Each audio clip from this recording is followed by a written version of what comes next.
Muy buenos días, queridos amigos, hermanos, familia de la fe, que nos siguen por este medio. Les saludo a todos ustedes con la paz del Señor. En esta nueva oportunidad que Dios nos da de vida, este video está saliendo a inicios del mes de junio, el 1 de junio, y eso nos muestra lo rápido que pasa el tiempo, lo raudo que es y que por lo tanto no debemos desperdiciar el tiempo. Tenemos que aprovechar tomando buenas decisiones, poniendo en práctica las expectativas, los proyectos que hemos tenido, los buenos, no hay que dejarlos pasar mucho tiempo, hay que emprenderlos ya.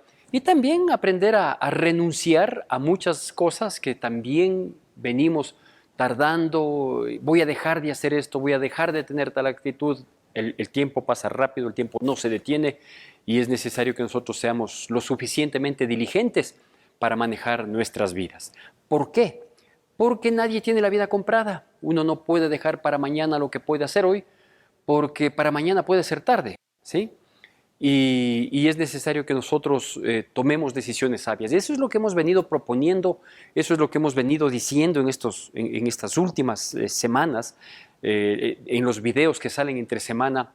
La invitación permanente para rendirnos a Dios, la invitación permanente para seguir en sus caminos, la invitación permanente para volver, si es que ha sido el caso de que estuvimos, nos alejamos, nos apartamos, nos distraímos y bueno, Dios está con los brazos abiertos siempre esperando, a efecto de que volvamos, a efecto de que nos afirmemos.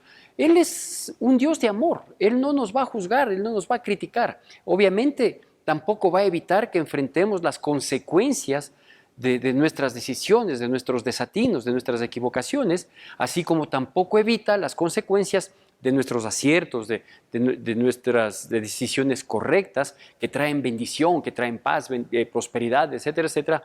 Ninguna de las dos Dios va a impedir las consecuencias, pero el amor de Dios siempre estará presto para recibirnos, para levantarnos, para sostenernos, para afirmarnos como efectivamente es. ¿Por qué insistimos en esta invitación que es permanente, no es de estas últimas semanas?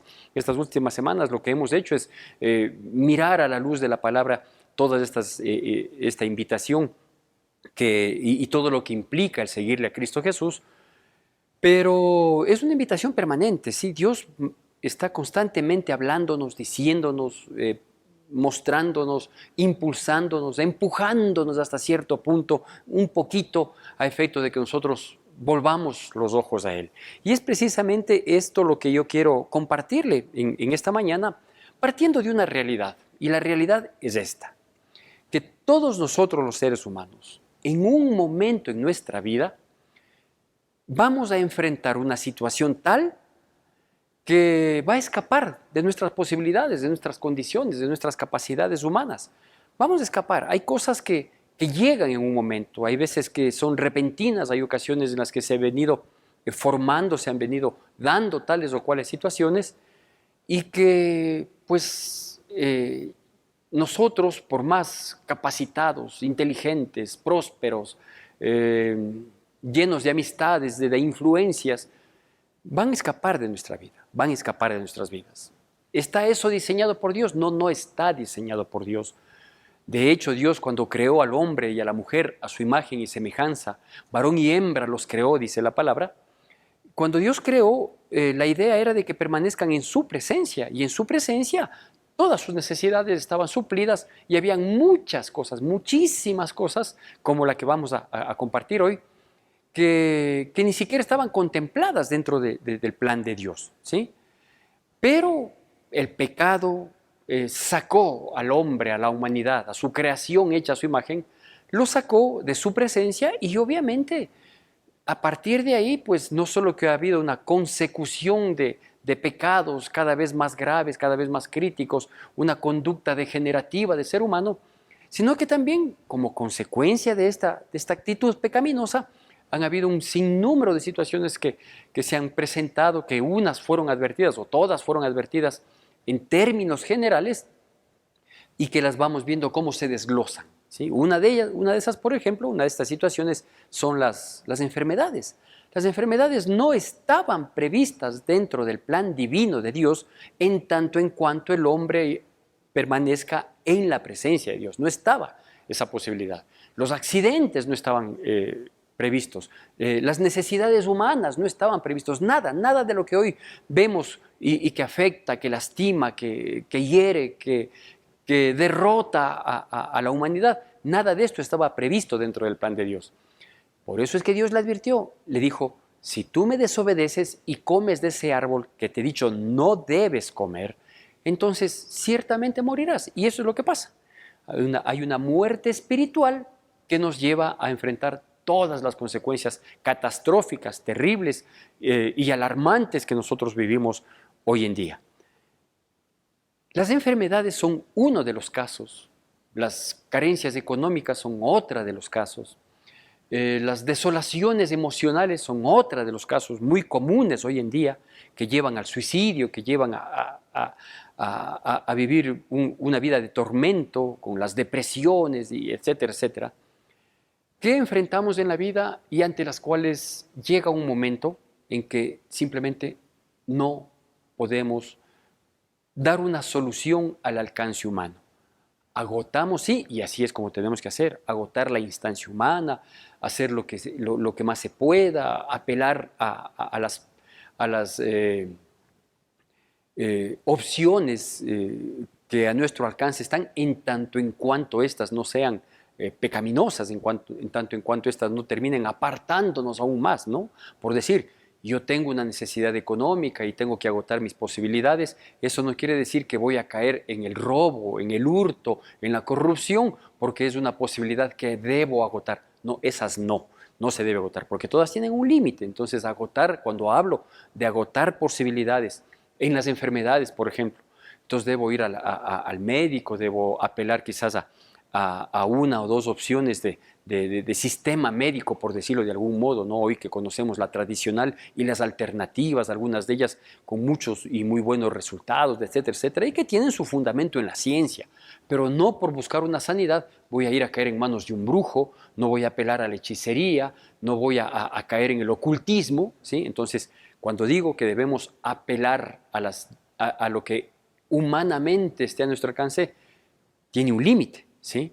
Hacer todo lo que esté a mi alcance en tanto en cuanto no contraríe ni sobrepase los límites puestos por Dios, porque voy a caer en pecado. Entonces, si estoy mal por causa del pecado y apelo al pecado para corregir, para enmendar, para volver a un orden, ¿sí? Simplemente no se va a dar, porque termina siendo totalmente absurdo y además muy lógico, ¿sí?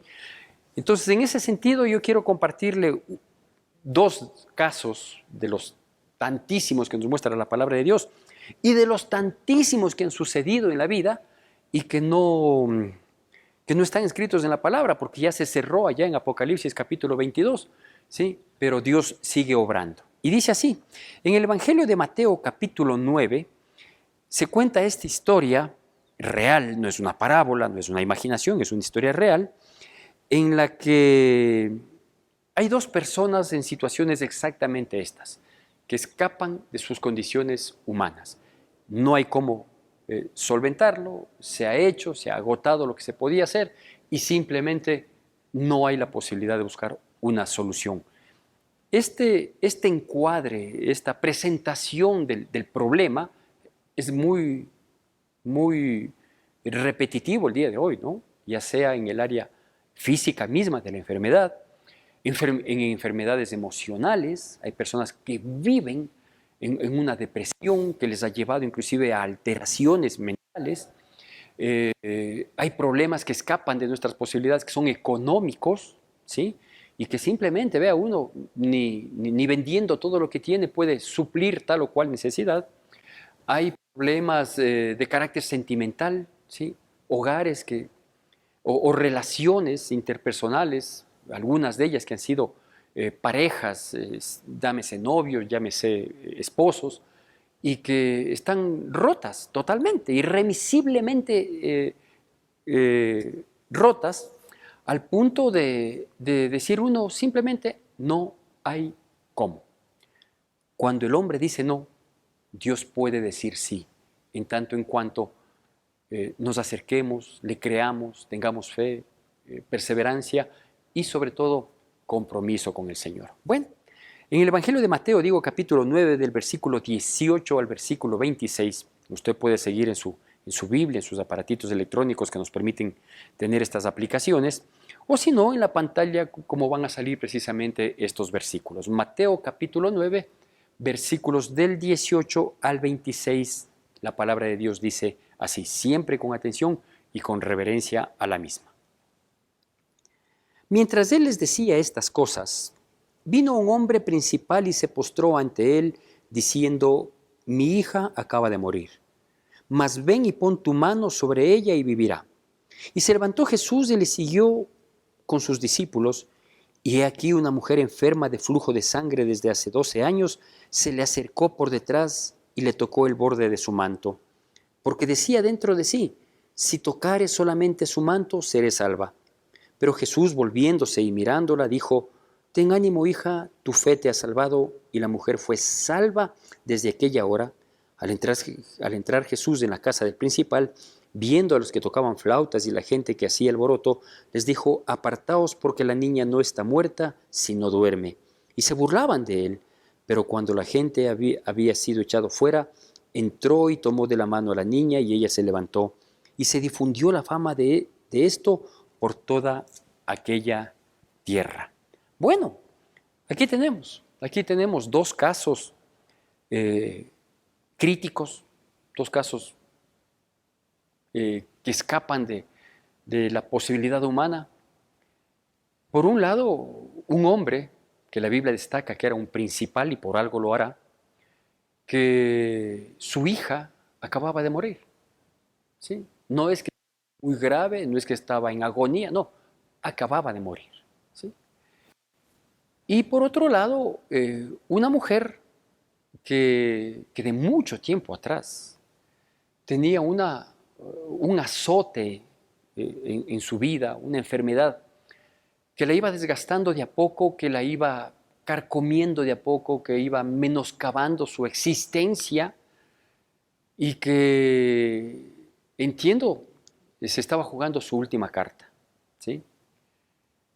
Por un lado dice que este hombre era un principal. ¿Qué significa que era un principal? Eso quiere decir que era una persona importante, una persona reconocida, una persona que había llegado a ostentar una posición de privilegio quizás, una posición muy visible, reconocida por su entorno. ¿Sí?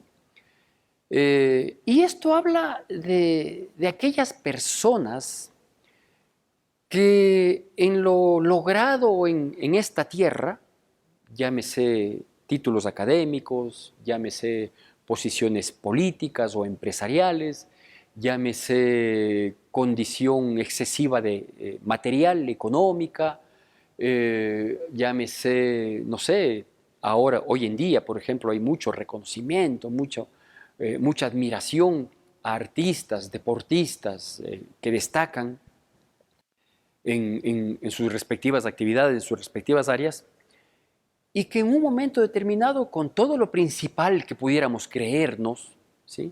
Con todo el pedigrí que creemos tener, porque también hay gente que todavía es inaudito, pero todavía existe gente que cree que vale mucho porque tiene un apellido, imagínense, todavía hay, parecería por demás, bueno, prefiero evitar entrar en el detalle, pero todavía hay personas que creen que por un apellido valen mucho, ¿sí? Por un ancestro valen mucho. Entonces, cualquiera sea la condición, ya les digo, académica, política, empresarial, laboral, económica o de estirpe, ¿sí? Cualquiera sea la situación, son personas que podrían llamarse principales, ¿sí?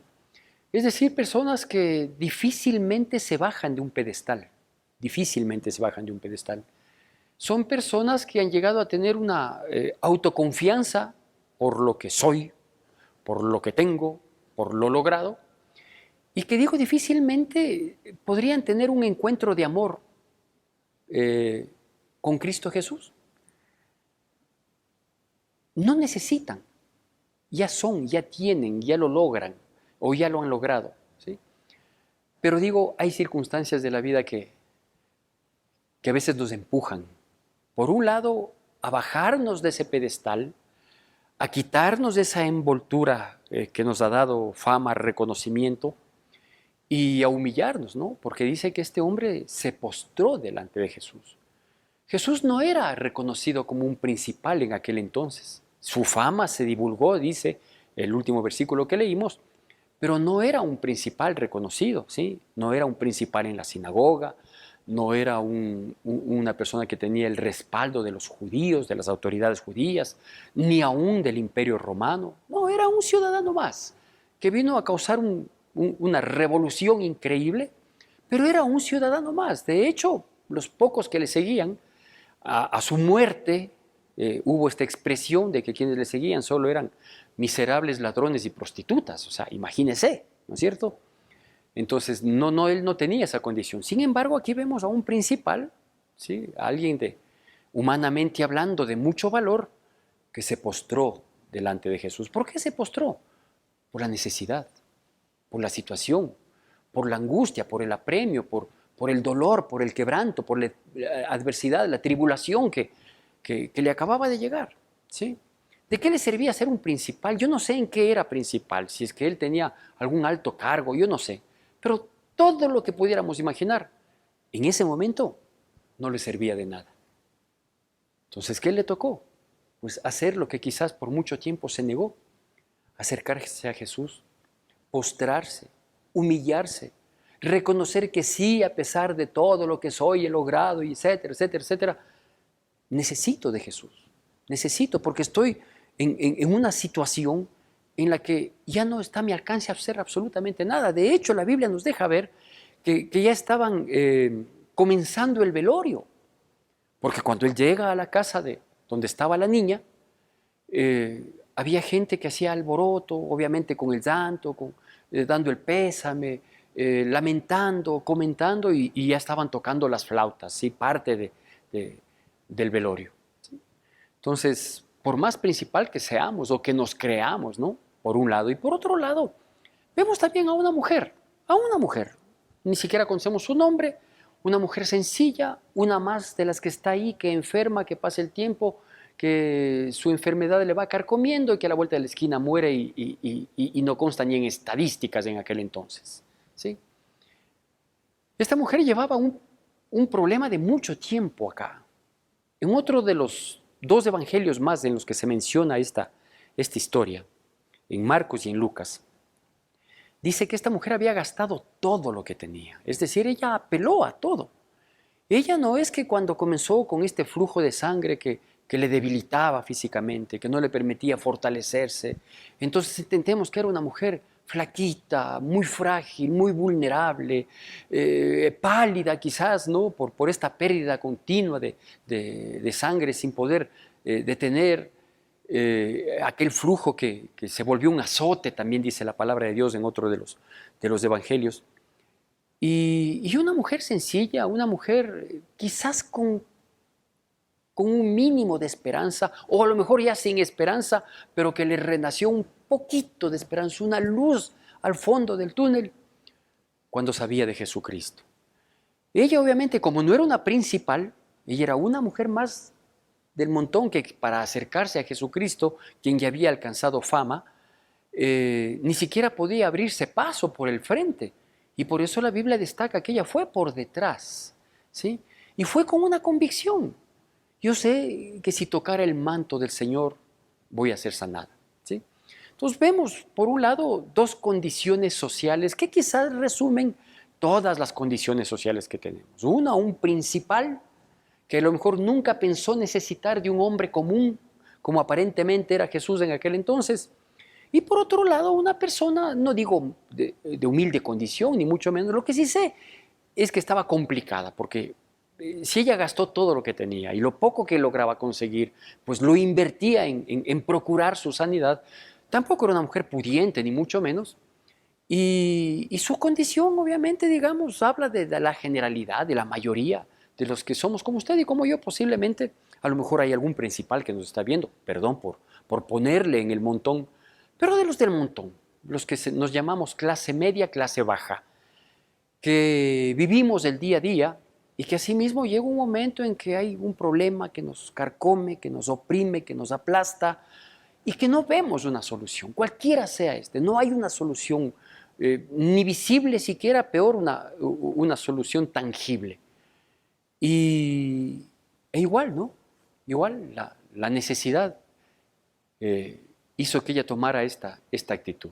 ¿Cuál es el común denominador en ambos casos? Bueno, primero que la necesidad les acercó a Jesús, ¿sí? Por eso es que me he permitido llamarle a esta prédica que la necesidad te acerque. Que la necesidad te acerque. ¿Por qué? Porque Dios nos está llamando por amor todo el tiempo. Cada vez que usted se despierta y se despierta con vida, con bien y de pronto puede mirar la luz del día, a veces con sol, a veces no, pero la luz del día, el clarear del día, ¿sí? Y es una invitación de Dios para que uno diga, bueno, a partir de hoy voy a cambiar, voy a seguirle, voy a buscarle, ¿sí? Cada vez que nosotros tenemos la posibilidad de servirnos un alimento, a veces temprano en la mañana, luego al mediodía y posiblemente algún complemento en la noche, cada vez que nosotros podemos movilizarnos a hacer tal o cual situación o alguien nos mueve, si es que tenemos una actividad productiva, considérese de un grupo privilegiado, considérese de un grupo privilegiado y Dios nos está llamando y Dios nos está diciendo, toda buena dádiva y todo don perfecto proviene de mí. Yo soy el que te estoy dando, yo te doy la vida. Ah, no, es que yo soy súper inteligente y por mi inteligencia he logrado. Dios te dio la inteligencia, no solo la vida, sino la inteligencia, porque Dios es el que da los dones, los talentos, el que nos capacita. Hay tantas cosas que Dios viene haciendo, dando, otorgando, entregando, para que nosotros quizás en gratitud por todo lo recibido volvamos el rostro a Él. Pero nos sentimos muy merecedores, nos sentimos muy, no sé, muy importantes. O creemos que simplemente la vida es así, ¿no? Que así como la gente se acuesta, al día siguiente se levanta. Que así como la gente abre la boca, tiene el pan para comer. Y no es así, y no es así. Todo esto es una constante invitación de Dios a que nos volvamos a Él. Pero como somos gente de dura cerviz, como somos personas necias, tercas, que nos estamos convenciendo de que la autosuficiencia nos permitirá vivir del modo y hasta el tiempo que nosotros estimemos. A veces Dios permite este tipo de cosas, ¿no? Que por un lado digo son consecuencias del pecado. La enfermedad es consecuencia del pecado, en términos generales. No me piden casos específicos. En términos generales, la enfermedad es consecuencia del pecado. ¿Por qué? Porque antes de que el hombre pecara no había la enfermedad, cuando estaban en la presencia de Dios. Y digo, a veces Dios permite, ¿no? Una enfermedad, a veces Dios permite una quiebra económica, a veces en su soberanía Dios permite un rompimiento sentimental, a veces Dios permite pérdidas, porque a veces que toca perder para poder ganar, ¿sí?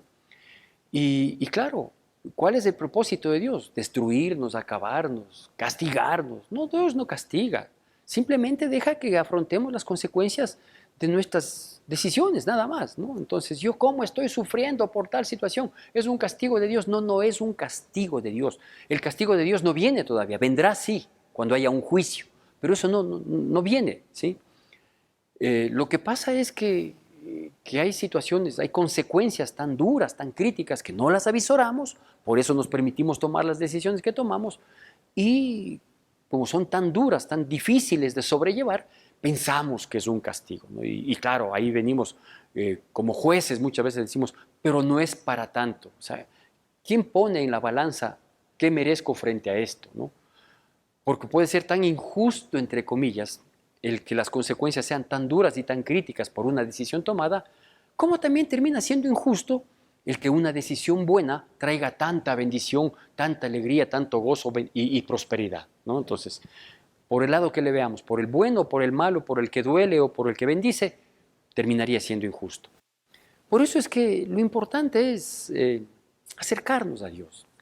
Si usted está pasando una necesidad, si usted está pasando un problema, si usted está agobiado, agobiada con esa situación que por un lado puede haber sido inesperada o por otro lado pensó que nunca iba a llegar a este punto, en el de sentirse ya impotente ante la situación, en el de sentirse ya que quiere colgar los guantes porque las posibilidades humanas, las condiciones humanas no dan para salir adelante. El pronóstico del problema que puede estar enfrentando posiblemente es el más oscuro, es el más tenebroso hasta cierto punto, ¿por qué no intenta? ¿Por qué no intenta y se acerca a Dios? Acérquese como estas personas. Si usted cree que vale mucho, pues acérquese por delante de Cristo Jesús y dígale, a ver, Señor, a ver si es que mismo vives, ¿sí? Y si usted ve es una persona un poco más tranquila, más sencilla, más del común de los que somos todos, ¿sí? Vaya por detrás, dígale, Señor, ve con vergüenza, vengo acá. ¿Cuántas veces me han invitado? ¿Cuántas veces me han hablado? ¿Cuántas veces me han dicho? Y todas las veces yo me he burlado, me da vergüenza ir por delante de ti. No soy digno de mirar tu rostro. Y solo quiero, Señor, que tengas misericordia, que tengas compasión de mí. Porque ya le digo, hay denominadores en común, ¿no? La una, la necesidad. Dos, decidieron acercarse. Esta decisión es la que puede transformar totalmente su vida. Tres, lo hicieron con fe. Lo hicieron con fe. No es que se acercaron a ver qué pasa. Tanto el hombre principal va, le dice, mi hija ha muerto, ya, no hay más. Para el hombre no hay más, ya murió, ya murió. Dice, pero si tú vas y pones tu mano, yo sé que las cosas van a cambiar. Con un problema ya acabado. Dice, pero si tú vas. Se acercó con fe. Y esta mujer también se acercó con fe. Dijo, yo sé que si voy y toco el borde de su manto, seré sana. Y los dos recibieron la bendición porque tuvieron estos aspectos en común. La invitación continúa, ¿sí? Si hoy está pasando una dificultad, no entienda que la dificultad es para acabarle. Entienda que es para que se acerque a Jesús. Que la necesidad te acerque a Jesús. Que Dios bendiga poderosamente nuestras vidas y continuaremos viéndonos en la misericordia del Señor.